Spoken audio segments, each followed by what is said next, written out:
Saudi Arabia is working to boost its entrepreneurial ecosystem. It's offering more opportunities for individuals and businesses to grow and to expand.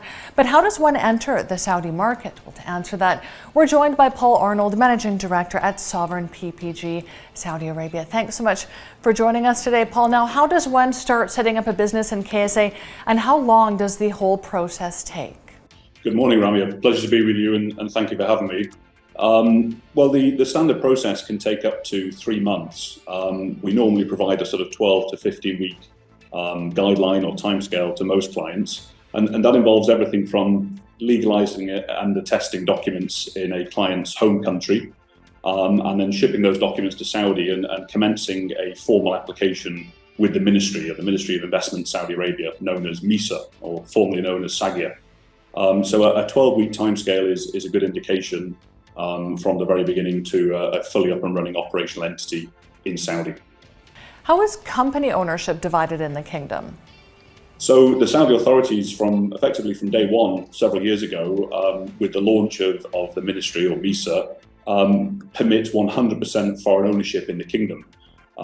So different from other regions in the GCC and elsewhere, in that you don't necessarily need a local representative. There are some activities which require, for example, 25% shareholding with a Saudi national, but the majority of activities through MISA are available on a 100% foreign-owned basis, which is obviously hugely appealing to investors and individuals who are looking to establish themselves in the country.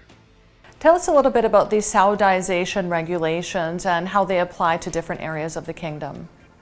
So Saudiisation is becoming more enhanced, and it's a strategic initiative, obviously Vision 2030 and all the aspiration that's taking place in Saudi at present.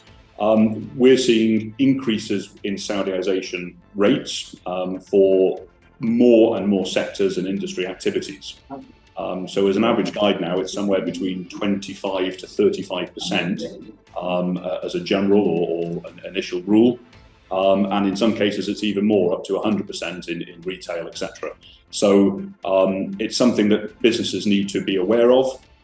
We provide that advice from the very beginning, and companies and individuals should embrace that change and that initiative in Saudi, because it's clearly the right way to go in terms of enhancing and enabling the local population to succeed. What's your advice for startups looking to expand into the Saudi market? So, and I just mentioned to you before we started the interview, I was in London last week, and room packed full of people interested in taking UK businesses and European businesses for that matter into the kingdom. And the message I gave to the audience is that the time is very much now, certainly post-COVID and post-pandemic, and into looking ahead now to 2023 for most companies. Now is very much the time to establish and put yourself on the ground as an entity and people in the kingdom. Gone are the days of flying in and flying out and looking for opportunities on a sort of temporary or short-term basis. The majority, whether it's government, semi-government, private sector contracts, are now available subject to you having a CR, commercial registration and license in Saudi, and being available in person, ready to engage. So my advice is, don't delay, don't hesitate. As long as you have the tender, the bid and the budget available, start that process sooner rather than later, particularly on the basis it can take a good few months to get yourself up and running and established.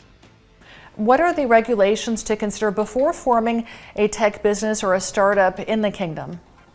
So it's interesting, the entrepreneurial space is developing quite quickly. If we go back sort of 12, 18 months, it was a relatively small window of opportunity in that a license for entrepreneurs didn't necessarily exist.